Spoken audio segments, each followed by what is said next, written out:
जय Hind to all students.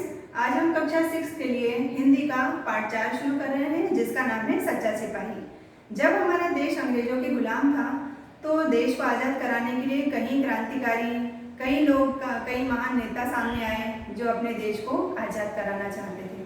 तो इन्हीं में से एक नाम आता है सुभाष चंद्र बोस का। तो ये जो जीवनी है, ये जो कहानी है, ये सुभाष चंद्र बोस पर ही है, जिन्हें सच्चा सिपाही कहा जाता है। तो चलिए देखते हैं हमारा पाठ सच्चा सिपाही। तो चलिए बच्चों, जानते हैं सुभाष चंद्र बोस के बारे में।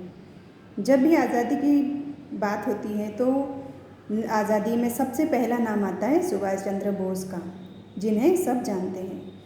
इन्हें नेताजी के नाम से भी जाना जाता है। नेताजी भारत माता के ऐसे सपूत थे जिन्होंने भारतवासियों में देशभक्ति, देश प्रेम की भावना को प्रवाहित किया। उन्होंने वीरों को इकट्ठा किया और भारत माता को स्वतंत्र कराने के लिए तुम मुझे खून दो, मैं तुम्हें आज़ादी दूंगा का नारा भी दिया था। और ये नारे के साथ उन्होंने जो सोए हुए लोग थे उनके अंदर देश को आज़ाद कराने के लिए भावनाएं उत्पन्न की। और नेताजी द्वारा किए गए आह्वान का उद्देश्य केवल आज़ादी प्राप्ति ही नहीं था, बल्कि भारतीय जनों को कई युगों तक उनमें वीरता को जगाना भी था। तो ऐसे थे हमारे नेताजी सुभाष चंद्र बोस। आगे देखते हैं हमारा पाठ।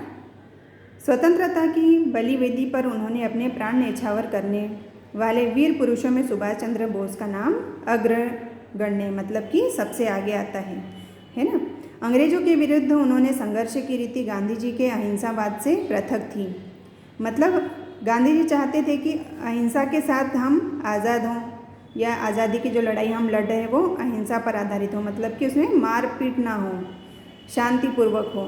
और नेताजी इसके विपरीत चाहते थे कि हम अंग्रेज़ों को युद्ध करके उन्हें अपने देश से भगा दें और हमारे देश को आज़ाद करवाएं। देशवासियों से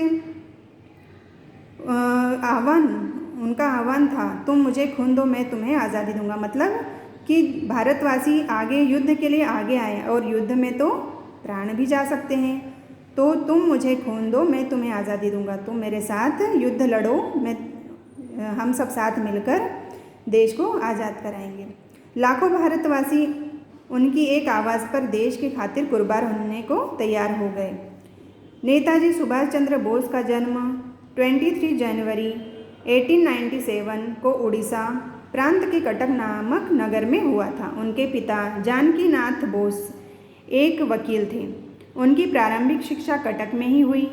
कलकत्ता के प्रेसिडेंसी कॉलेज से उन्होंने मैट्रिक की परीक्षा प्रथम श्रेणी में उत्तीर्ण की। मैट्रिक मतलब 10th की। इसके बाद कोलकाता के ही स्कॉटिश कॉलेज से बीए की परीक्षा प्रथम श्रेणी में उत्तीर्ण की। वे ICS की परीक्षा देने के लिए इंग्लैंड गए। परीक्षा में उत्तीर्ण होकर वे स्वदेश लौटे। सरकारी नौकरी में उच्च पद प्राप्त किया। उन्होंने ICS की परीक्षा दी और वो उसमें उत्तीर्ण भी है और उन्हें सरकारी नौकरी भी मिल गई। वर्ष 1920 की एक बात है। गांधी जी के नेतृत्व में देश में असहयोग आंदोलन जारी था। इसमें देश के अनेक प्रबुद्ध लोग अपना अपना काम छोड़कर भाग ले रहे थे। लोगों में देश को स्वतंत्र कराने हेतु असीम उत्साह था। ऐसे अवसर पर सुभाष चंद्र बोस नौकरी को ठोकर मारकर आंदोलन में कूद पड़े। नेताजी भी देश की आज़ादी में भाग लेना चाहते थे, इसलिए उन्होंने क्या किया, अपनी जो सरकारी नौकरी थी उसे छोड़कर वे भी देश को आज़ाद कराने के लिए आंदोलन में कूद पड़े। वे जी जान से आंदोलन में जुट गए। इस हेतु उन्हें कई बार जेल भी जाना पड़ा। वर्ष 1929 और 1937 में वे कोलकाता कॉरपोरेशन के मेयर बने।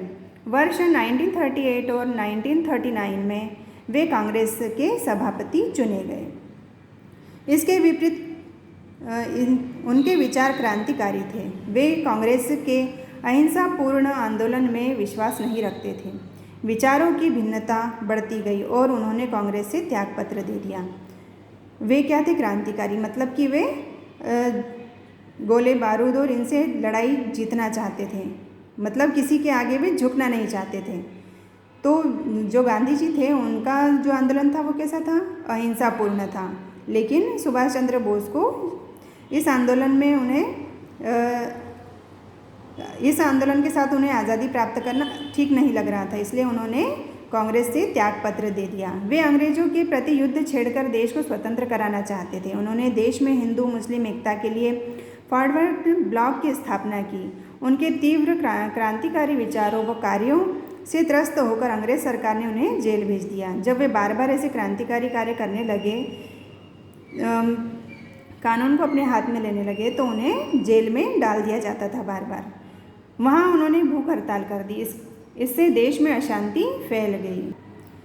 फलतः उन्हें उनके घर पर नज़रबंद रखा गया। इसी बीच सुभाष ने यह घोषित कर दिया कि उनका स्वास्थ्य खराब है ना। जब वे बार बार ऐसे कार्य करने लगे, क्रांतिकारी रूपी कार्य करने लगे, तो उन्हें बार बार जेल भी भेज दिया गया। लेकिन फिर जब उन छुड़ते थे तो फिर वापस वे ऐसे ही काम करने शुरू हो जाते थे। तो फिर क्या किया कि उन्हें उनके घर पर ही बंद कर दिया गया, नज़रबंद, मतलब कि वे बाहर नहीं निकल सके। और इसी बीच उन्होंने क्या घोषणा कर दी कि उनका स्वास्थ्य खराब है और डॉक्टरों ने कुछ दिनों के लिए उन्हें विश्राम करने को कहा है। अतः कोई भी उनसे मिलने का प्रयत्न न करे। यदि किसी को कोई बहुत ही आवश्यक कार्य हो तो वह टेलीफोन से बात कर ले। कोलकाता से भाग निकलने के 8 दिन पूर्व ही उन्होंने अपने संबंधियों को भी कमरे में आने से रोक दिया था। जो नौकर भोजन लेकर आता था उसे भी आज्ञा दी कि भोजन बाहर कमरे की मेज पर ही रख जाए। उसे भीतर के कमरे में आने की स्वीकृति नहीं थी। सुभाष चंद्र बोस का पहले से ही तयशुदा कार्यक्रम था कि वे योजनाबद्ध तरीके से भारत छोड़कर अन्य देशों को जाएंगे और वहां अंग्रेजों के विरुद्ध युद्ध करने की योजना बनाएंगे। इसी बीच उन्होंने यह लोगों को सूचना भेज दी कि जिन्हें उनके जाने का सारा प्रबंध करना था। मतलब उन्होंने ये सब जो कर रहे थे ये पूरी योजना के साथ कर रहे थे, ताकि वो सबको लगेगा कि वो कमरे में नज़रबंद है, लेकिन वो देश छोड़कर बाहर चले जाएंगे और अपने देश को आज़ाद कराने के लिए दूसरे देशों से मिलकर योजना बनाएंगे।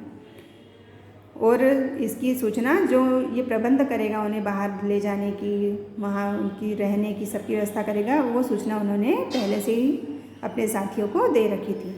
तारीख इत्यादि सबका निर्णय हो गया। इसके इतने दिनों तक उन्होंने अपनी दाढ़ी भी नहीं कटवाई थी। इस प्रकार दाढ़ी बढ़ जाने पर ये जल्दी पहचाने नहीं जा सके, है ना। अगर दाढ़ी मूछें अगर बढ़ जाएंगी तो कोई भी व्यक्ति उन्हें जल्दी नहीं पहचान सकेगा, इसलिए उन्होंने दाढ़ी भी नहीं कटवाई थी। एक दिन मौलवी के वेश में वे घर से बाहर निकले। कोई भी उन्हें न पहचान सके। वे एक मोटर में बैठकर कलकत्ता से 40 मील दूर एक रेलवे स्टेशन पर पहुँचे और पेशावर तक दूसरे दर्जे का टिकट लेकर गाड़ी में बैठ गए। उस रात की यात्रा सकुशल बीती। दूसरे दिन उस डिब्बे में एक फौजी सिख आया। फौजी सरदार ने पूछने पर उन्होंने उसे अपना नाम लखनऊ निवासी जियाउद्दीन बताया। अनेक कष्टों को सहते 26 जनवरी 1942 को सुभाष चंद्र बोस पुलिस व जासूसों को चकमा देकर काबुल के रास्ते जर्मनी पहुँचे। जर्मनी के नेता हिटलर ने अंग्रेजों के विरुद्ध उनकी नीति का समर्थन किया। उन्होंने जर्मनी रेडियो केंद्र से भारतवासियों के नाम स्वाधीनता का संदेश दिया, स्वतंत्रता का संदेश दिया।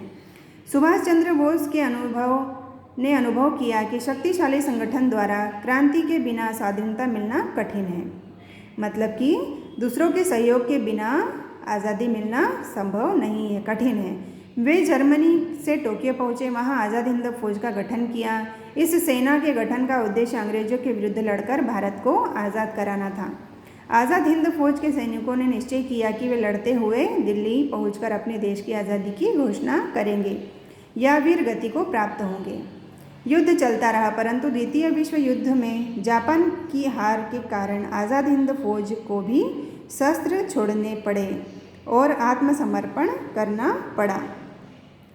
एक वायुयान द्वारा बैंकॉक से टोक्यो जाते समय मार्ग में विमान में आग लग गई और नेताजी का स्वर्गवास हो गया। परंतु नेताजी का शव या कोई चिन्ह न मिल पाने के कारण उनकी मृत्यु पर संदेह बना हुआ है ना। एक बार वो जर्मनी से टोक्यो आ रहे थे तो वहाँ पर उनका विमान क्षतिग्रस्त हो गया, लेकिन सबको यही लगा कि नेताजी का स्वर्गवास हो गया, लेकिन उनका शव या कोई चिन्ह नहीं मिलने से उनकी मृत्यु आज भी संदेह बनी हुई है। ऐसे वीर पुरुषों का भारत के इतिहास में सदा बड़ी श्रद्धा से स्मरण किया जाता है। जय हिंद का नारा सुभाष चंद्र बोस की स्मृति में सदैव ही प्रेरणा स्रोत के रूप में देशवासियों में जागरूकता बनाए रखेगा। तो ये थी एक सच्चे सिपाही की कहानी, जिसने अपने देश को आज़ाद कराने के लिए कई आंदोलनों में भाग लिया और आज भी उनके इस समर्पण को हम सब याद करते हैं और याद करते रहेंगे। तो ये था हमारा पाठ सच्चा सिपाही। आशा करती हूँ आप सबको अच्छे समझ में आया होगा। आज के लिए इतना ही। जय हिंद।